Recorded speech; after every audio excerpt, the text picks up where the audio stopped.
Stephen Pressfield is the best-selling author of The War of Art, Gates of Fire, The Warrior Ethos, The Legend of Bagger Vance, among dozens of other titles on war, history, and the artist's life. His most recent work, The Daily Pressfield, compiles decades of wisdom from his books and blog into a daily companion for anyone taking on an ambitious creative project and battling resistance along the way. He's spoken extensively on many other podcasts and even on Oprah about overcoming resistance in creative pursuits and his own journey to make it as a writer. He's also an honorary citizen of Sparta. He also happens to be a friend and a mentor who was kind enough to blurb my father's memoir, which was my first ghostwriting project. Today we're talking about something a little different, the research methods behind his books and how authors can research effectively, find the story in their reading and the research, and avoid turning research into procrastination. Welcome to Notes from a Ghost, a podcast about stories and the people who tell them. My name is Charlie, and I'm a ghostwriter. I love a good story. I hope you enjoyed this one. Steve, thanks for being here.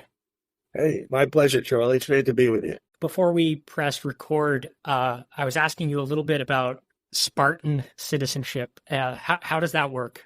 I got an email. This is probably 15 years ago or something like that, from the mayor of Sparta, and asking me if I wanted to become an honorary citizen. They wanted to honor, because of Gates of Fire, because of my book about the 300 Spartans.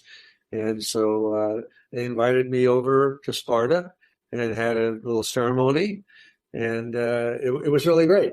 And they gave me a little sort of a crown, of a little laurel crown, made of some kind of metal, I don't know what, which I have in an honored position in the other office here.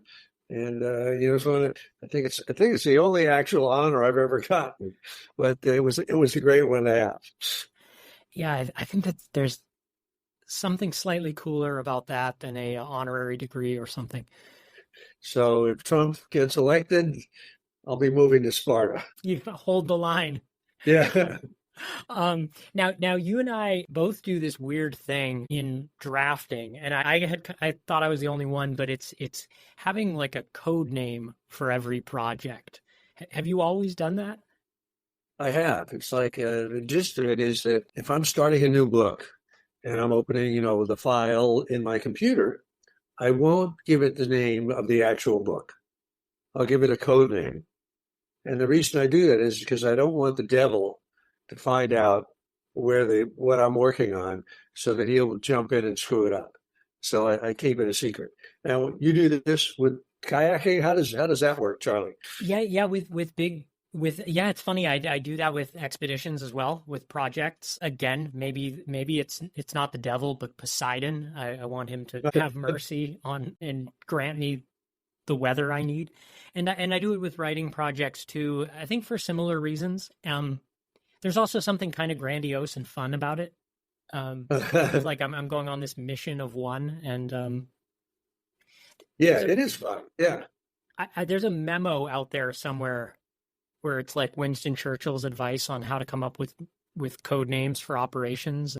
Apparently there's some sweet spot where basically it is important sounding and epic, but not revealing what the actual mission is. I like that. Mine are like really, really unimportant sounding. I try to make them as vanilla as possible. Because I don't want the devil to be, excited by it. You hear something like Operation Resolute. You go, oh, this must be good, Yes. Now, the main thing I want to focus on today is research. And you gave me some advice. I have a writing project concerning a kayaking trip that's ongoing, and I was feeling the anxiety of there being about 8 books out there on this particular trip. And you told me about your work on the Lion's Gate, about the 6-Day War, and there were something like 107 books that you read for Yeah, 105, yeah. 105. Which I actually had 105, yeah. And did they all exist in translation? Did you? Yeah, they were all in English, yeah. And you basically said to me, read read everything and then find what they missed. Did I say that? I don't know. So I don't know something if I like agree with that. Yeah. something like that. I mean, how does someone deal with that? Because that seems like a very practical form of resistance. If I'm saying to myself, well, this has been done many, many times or been done better. Yeah, that's a good one. Actually, a friend of mine once said something that really stuck with me. He was talking about people who love Civil War books, and he was saying that it's like being in a cult. He says they don't say, no, another book about Antietam. They say, boy, another book about Antietam. So even though there may be 105 books, there's room for another one.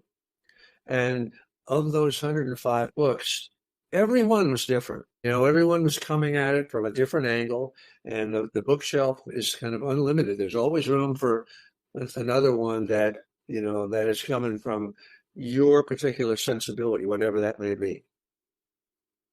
I actually Jez, who you introduced me to, his book on D-Day was my dad's 97th birthday present from me. Really? And Yeah, you could write a million books about D-Day, right? It's endless. Same thing. 97-year-old man. He was alive when it happened. He's read every book on D-Day, and he was so happy to read another one. Yeah. And I don't know. I hope he has a few more books in his time. In fact, I just saw just today in the paper, I was reading an obituary of this French soldier who was attached to the U.S. forces on D-Day. He was the last surviving guy, 105 years old. And so if you told his story, that would be completely different from every other D-Day book there was. There hasn't been anything about it. He was like a guy that spoke fluent French, and when they got into the villages, he was able to talk to the people, and they would tell him, take this road and blah, blah, blah. And that was actually your method with the Lion's Gate, and you called it like a hybrid history. And it seems like a combination of interviews you actually did, oral histories and interviews you had access to, history books, probably war diaries of units, and you took all of that and created a nonfiction narrative. Actually, okay, so the Lion's Gate is a nonfiction narrative, kind of like, I always forget the name of this book. What was the book about Mogadishu? Black Hawk Down. Black Hawk Down, like Black Hawk Down. In other words, a true story of something that really happened, but told as narrative nonfiction, told as a story. And the reason I came up with the word hybrid history, this is the long version, Charlie, is the book was composed kind of interviews with like 75 or so different Israeli tankers, fighter pilots, infantry guys, so on and so forth. And I knew that a big part of this book had to be about Moshe Dayan, who was the Minister of Defense during the war and was central to the whole war. But he died in 1981. And I was doing this book in 2010. So there was no way I could interview Moshe Dayan. But I said from my own hubris or whatever, as a writer of historical fiction, I said, well, I'll write his part, I'll sort of make up his part. But that would be such a violation of true history, academic history. How dare any writer enter the head of this person, So I thought, well, how can I justify that to the reader? So I sort of made up this term, hybrid history. And in the introduction, I go into kind of a long disclaimer about letting the reader know that I am making this up, or I am speaking in my voice, but I tell the reader that I also interviewed his wife, his daughter, and numerous people that knew him, in addition to reading all of his books. So my take on Diane was going to be an informed take. But I also wanted to use some of the techniques that Tom Wolfe used in the new journalism, or Norman Mailer did in the Armies of the Night, where they would sort of insert themselves into the process and dare the reader to say that wasn't legitimate. So anyway, that's where hybrid history came from. And I thought the way you have, and I bring this up because I'm sure there are listeners out there who have all sorts of opinions on what's happening now in the Middle East. And one thing that I was really impressed by is you resurrected some of the content from, I don't hate the word content, but you repurposed some of the chapters from that book and personal stories as, and you didn't editorialize. You kind of gave us a lens to look at what's happening today through the period that you had researched. And something really, at least when I looked at these posts, I was really amazed by how civil and productive the comment section was in a topic where anywhere else on the internet, people are true. Yeah. and running to extremes. And there was so much nuance there and so much, I guess, that humility that comes with a long understanding of history. It was, those really grabbed me. I ended up forwarding them to good. Everyone I knew who was in their own way running to extremes on that current issue. Sort of the current situation in Gaza really needs to be seen, I think, in a long historical arc. And I would go back 5,000 years, the history of the Jewish people and the history of the other peoples that have lived in that land. It has to be put in such context, I think, if you're going to see it with any kind of, balanced perspective. And of course, you don't get any of that in the news today. Or, on social media, God forbid. It's amazing to me how people have such succinct expertise in the most complicated region in the whole world. Yeah, right. And how certain they are of their opinion. Yes. Yeah. Yes. And of the base, almost evil of anyone who disagrees. Yeah. Right. The other side. Yeah. Yes. And God, it's, but no, I've found the more frustrated I get with current events, the more I read history. I don't know about you. Yeah, exactly. Yeah. And it always changes and broadens your point of view.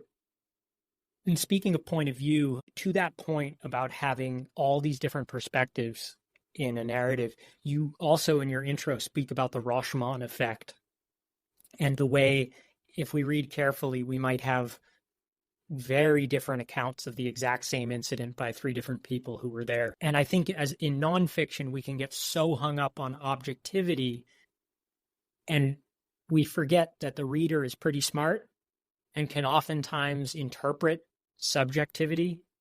And I don't mean our subjectivity, but maybe that of someone we've interviewed. Or the one example that comes to mind is in The Perfect Storm, that yacht that had to be rescued. The skipper of the yacht and the Coast Guard had two very different opinions about and he had originally didn't want to give his.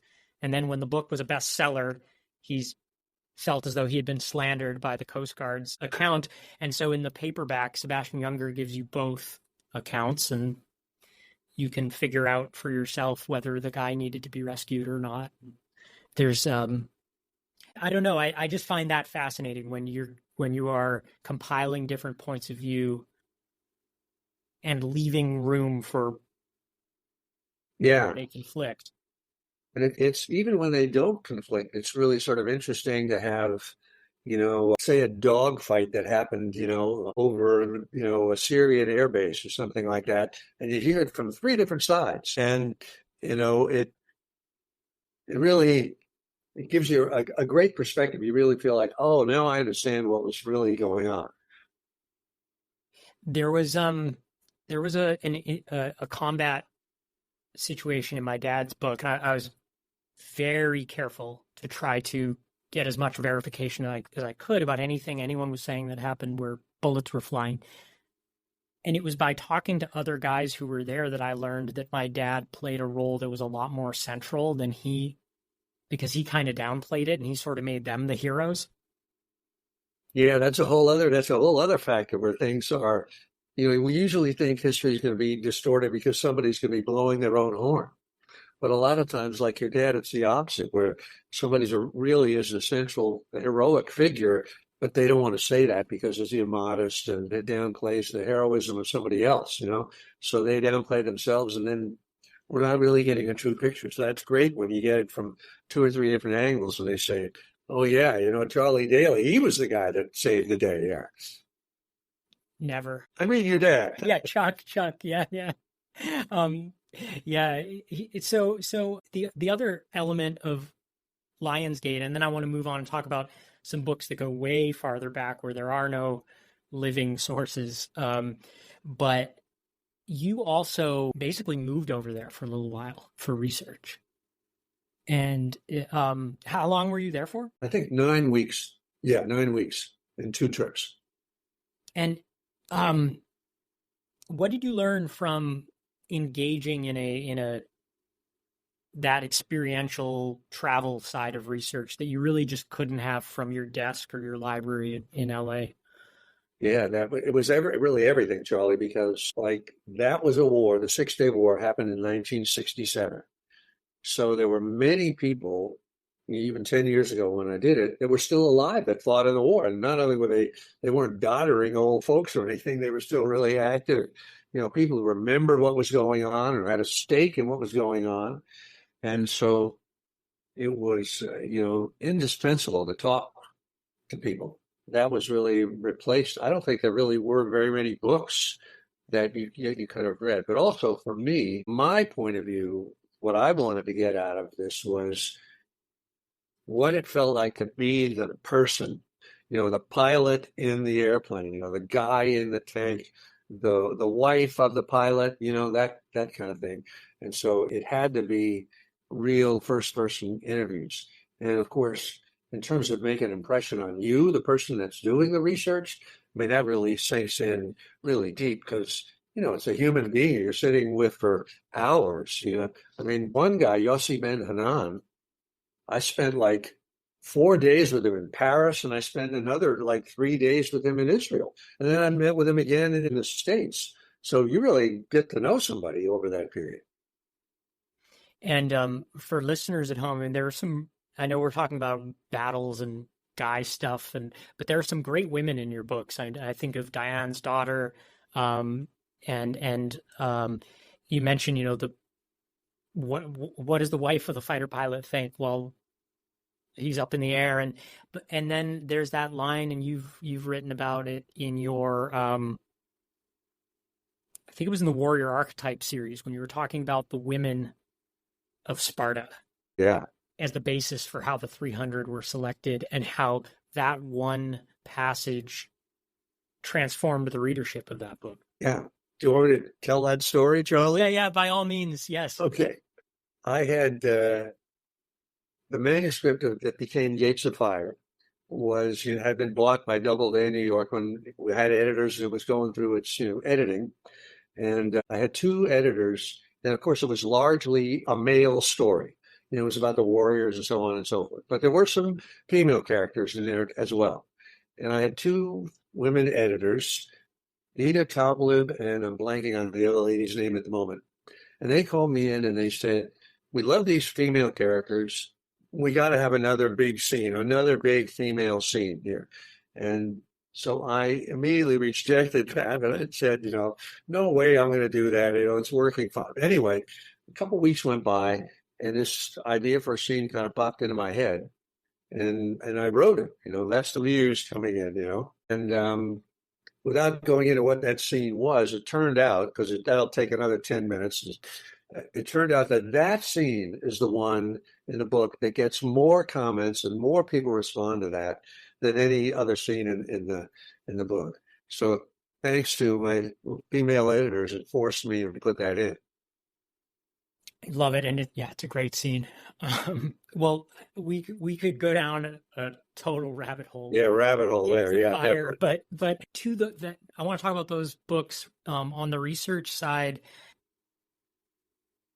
How on earth does somebody, and I think it was Eric Larson was saying there are certain topics where there just isn't enough information for him to write the kind of books he writes. Like, I think he wants to do a book on Magellan, he said, but there just isn't, he can't write Magellan as a character on the deck of a ship where he knows what was going on versus, say, the Lusitania, where there's all sorts of accounts.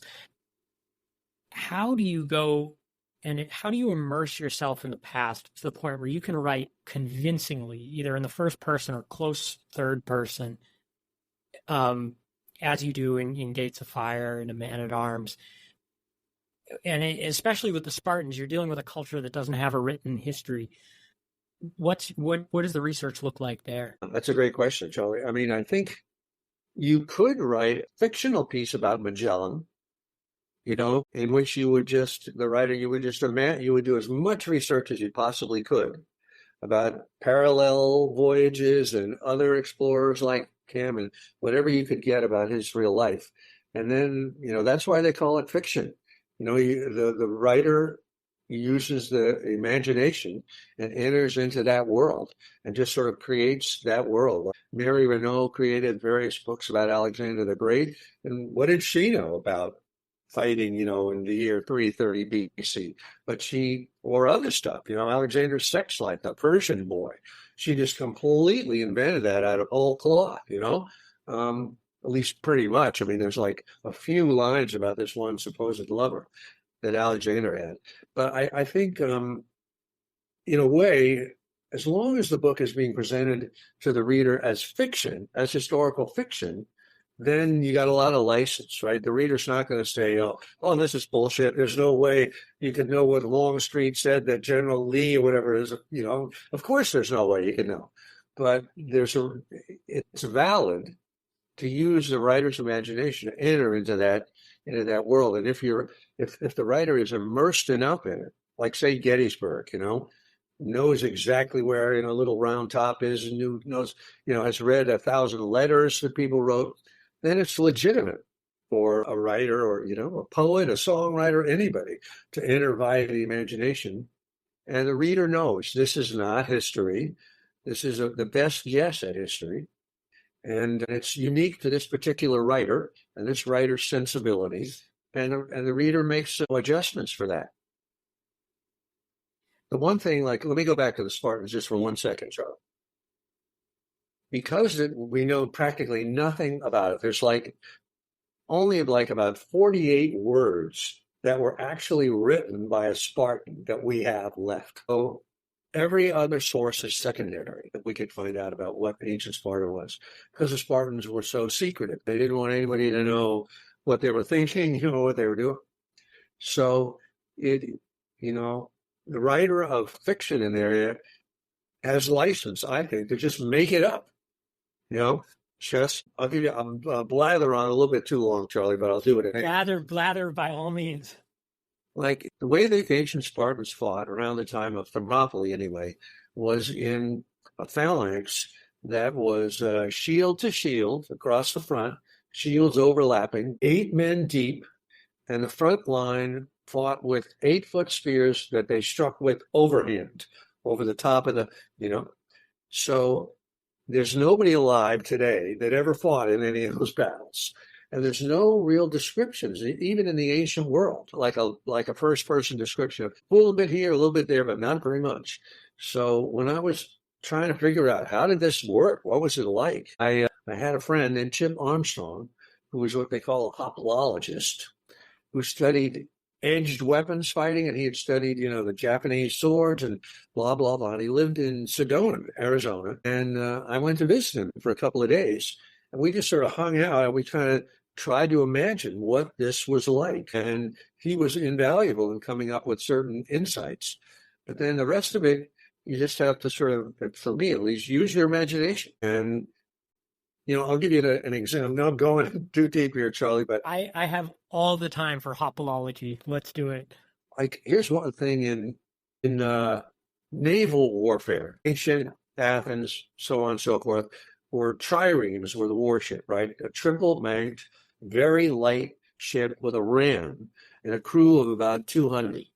And they used to have Marines who would be up on the deck, not sailors. They were guys that would shoot the arrows, shoot the flaming Greek fire, et cetera, et cetera.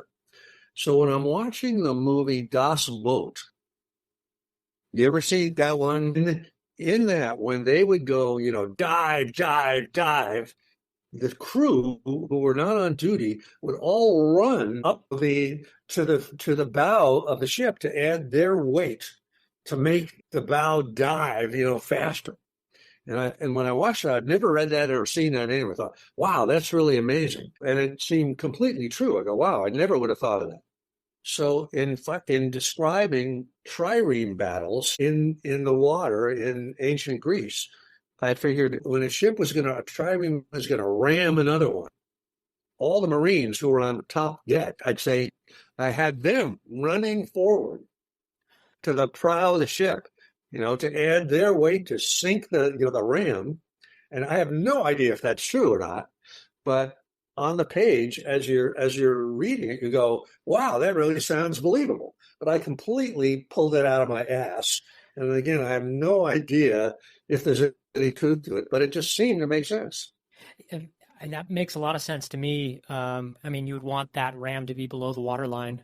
Uh, the part that I found to be so realistic in Das Boot is the power of negative reinforcement on the water. And I'm thinking specifically on a lifeboat crew. A moment there's that part where, like in Das Boot, where the chief engineer saves them essentially because Oh, right, yeah, that's a great one, yeah. And I think the skipper who had basically said, like, you're going to get court-martialed when we get home, whatever, I think for cowardice or something. He's like, gut, sehr gut. Like, that, and he doesn't smile, just good. Yeah, yeah. The other guy is like besotted, like so happy, delighted with himself. And I've had experiences like that on the water where it's like 90% sort of negative reinforcement, and then I'll get the occasional. Yeah. That's so great, and the movie is so great. Anybody that's listening to this, if you haven't seen Das Boot, please watch it, and watch it in the original German with subtitles. Dominique, my wife, is Swiss, and she always corrects me if I say Das Boot. She's like, Das Boot, and it's like boot in English, but there's like a extra O. I'm probably even now mispronouncing it.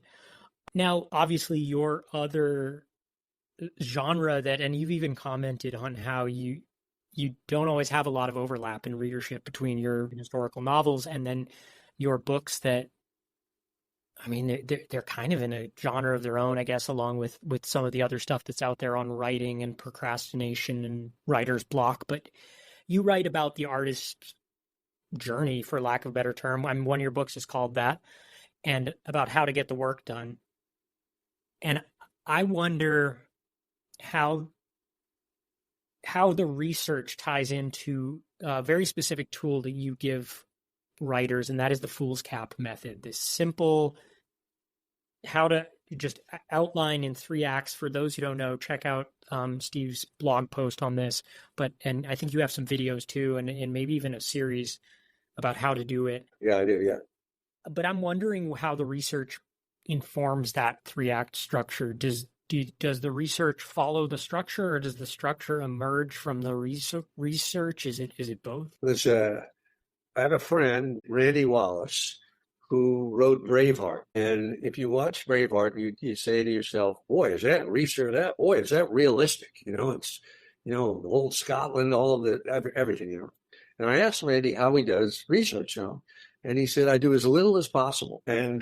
But now that's not really true. I mean, he does do research, but what he said to me was, get the story first. Obviously you have to know something about William Wallace and what actually happened, but you don't have to know that much. And you have to sort of ask yourself as a writer, what is this story about? What's its theme, And for Randy, I think it was, in some sense, it was about freedom. That freedom kind of trumps everything, and bravery, hence Braveheart. So his concept is get the story first. Who's the hero? Who's the villain? What's Act 1? What's Act 2? What's Act 3? Know what your take on it is, and then he says, then do the research. But another thing that I know we're going to talk about here today, Charlie, is how research can become resistance. It can become procrastination. It can be, we say to ourselves, well, let me not start writing just yet. Let me prepare a little bit more. Let me spend another 5 months researching. And of course, while you're researching, you're not working. So the devil that we were worried about before was very happy to see that, all this research that you're doing.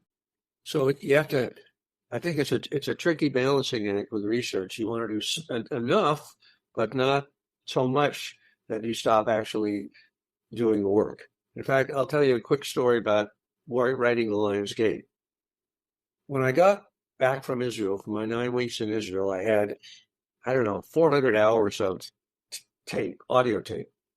And so I thought, well, I should be a really good academic writer here. Let's write it all down. What is when you copy it? That's something built on. I forgot. Transcribe. Yeah, transcribe. Let me transcribe everything so I can be fair to that people I interviewed, blah, blah, blah. Bottom line is like 3 months went by. I hadn't done a goddamn thing in terms of work. And I was getting nowhere. And one day I just said to myself, just write that goddamn thing. And I just threw it away because I'd been through the interviews so much in my head that I remembered them. So I just started writing, and immediately, momentum happened and the book kind of flowed.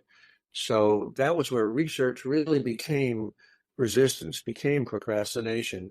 And I had to just kind of take myself in hand and blow it off and just start working. And I guess if I'm in the middle of that and I'm doing the research, and I know there are certain projects like Robert Caro and Robert Greene come to mind where they essentially, the research to production ratio is pretty extreme. How do I know if I am really turning every page, to quote Robert Caro, I really do need to do this much research versus hiding from the project with endless reading like you do? That's another good question, Tyler. I think like Robert, it's really what we're trying to do as writers. Like Robert Caro is trying to give the definitive, all-time, true, down to the, nth degree, true story of Lyndon Johnson, right? So in that case, you do have to do incredibly meticulous research, and it's got to be exactly right because he's telling, a true story as much as possible, right? But on the other hand, if Randy Wallace is writing Braveheart, we don't really particularly care if William Wallace lived in a hut in County Columbia, wherever it is, right? We don't really we're going to a Hollywood movie. We want to see action, we want to see romance, and we want to see a theme really portrayed, right? Freedom, whatever it is.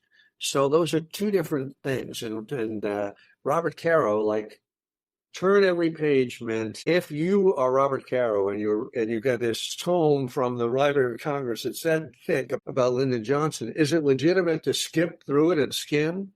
And his editor, Robert Gottlieb, said, I think it was Sid who said this, no, you got to turn every page. You got to read every little thing. But for anybody else, no, you don't have to turn every page. The discipline, I was reading, I have his book, Working. That's, I guess, a compilation of Stud Sturkle? No, Caro again, and it's different. Oh, it's a compilation. It's pretty new, and I think it's just a compilation of his essays on the craft and interviews and things. But he talks about, I mean, he was in one of these books that was going to take 20 years to write at a time when he really could have used the money from finishing it. Yeah, amazing what how the guy's life became consumed by this one thing. Talk about God bless him. Yeah, seriously, better him than me. Yeah, better him than me. Yeah. And so the last question, I guess, just to wrap that up, and now let's say I don't know what I want to write about, and I'm not in the middle of a project. I'm not even in that gap that you've talked about avoiding. I've got maybe an idea, maybe I don't even have an idea. I just feel like I want to create something. How might I find my subject in reading or my interests or my life? That's a tough one because it's so sort of mysterious how a subject is found, but certainly reading kind of what you love and immersing yourself in that, and just for fun, not like seriously, I'm really looking for my life's, and hopefully you just kind of stumble on something, but it's such a mysterious process.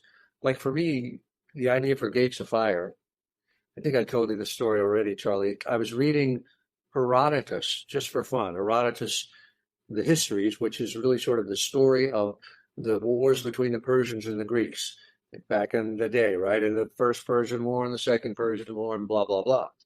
And I came to the passage about Thermopylae, which was only, a few paragraphs in this big long book. And there was something about the Spartan warrior Dionysius. And he mentions that on the day of like a day or two before the battle, when the Spartans had reached the pass at Thermopylae and they were sort of digging in to make a stand, and they hadn't yet seen the Persian army. The Persians were coming, and their army was supposed to be 2 million men, right? And the Spartans and their allies are like 4,000 guys, so it's like completely ridiculous.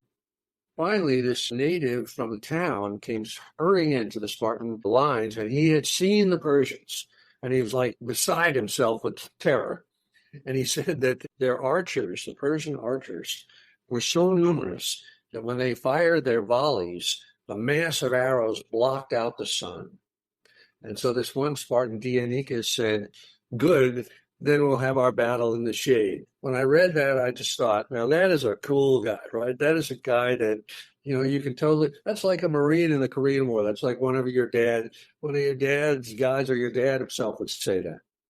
And so in that sort of moment, I kind of found what I wanted to do there. I thought, I could write that story, or that's fascinating for me. So I was just sort of following my bliss in a way, just reading stuff that I thought was fun, not looking for anything at all. And suddenly I found her. And and I dare say that a lot of readers have probably found their thing, or at least stuck with it, thanks to a lot of what you have put out there about how that process works, and allowing for the mystery of it all too, with the invocation of the muse. Yeah, it's like those ideas are floating out there, Charlie, looking for us, just like we're looking for them. So if we just sort of keep our antenna open, hopefully we'll find them. They'll find us and we'll find them. Well, happy hunting, I guess. Happy hunting. Steve, thank you so much for taking the time. I know not to ask you what you're working on because you don't talk about that between projects. Actually, I will tell you if you want to hear.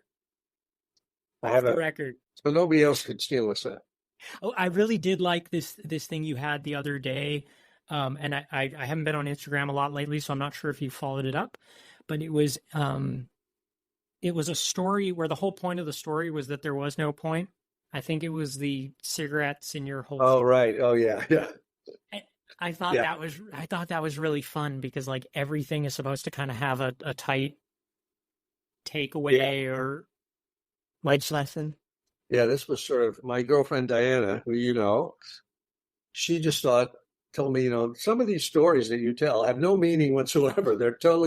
But they're just dumb enough that they're interesting. And so I'm going to tell a few more of those. And actually, I'm not going to talk about the new book. Let's just say I'm working on it. I mean, you're never. Remember, I got to give it a name so the devil can't find it. So a code name. Awesome. Well, thank you, Charlie. Thanks for the great questions. Thanks for having me on the podcast. It's great to hang out with you and call you my friend. Always. Well, the admiration is mutual, and I'm so very grateful to have had a chance to let you know in person what your books have meant to me, because you were, for a long time, a mentor I had never met, and you've had a terrific impact on. More than, I think, the writing, just my ability to sit in a chair and actually do what I say I'm going to do. That's everything. That's more important than the writing. Yeah. Man, well, thanks again, Steve. Okay, thanks, Charlie.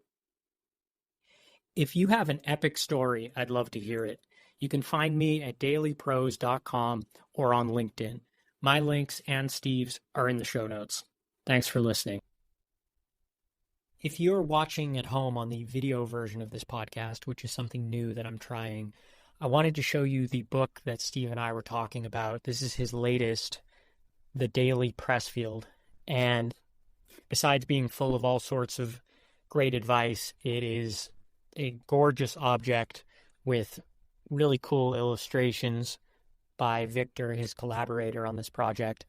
And what it is basically a daily companion to help see you through a creative project from start to finish. And that could be writing a book. That's what I'm using it for now. I'm reading it every day before I start writing.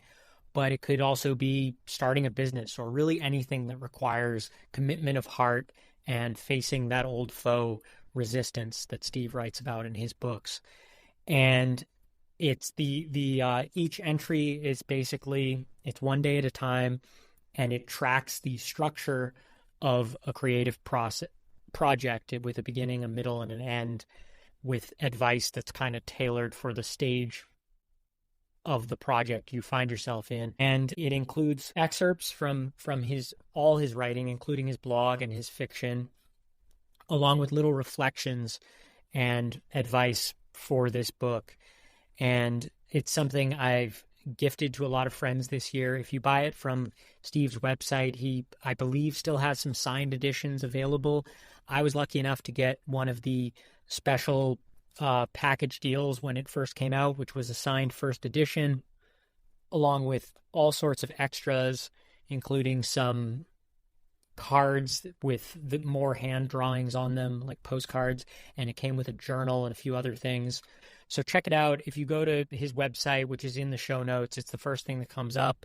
And I wish you a lot of luck on whatever you're working on, and I really hope that this book helps.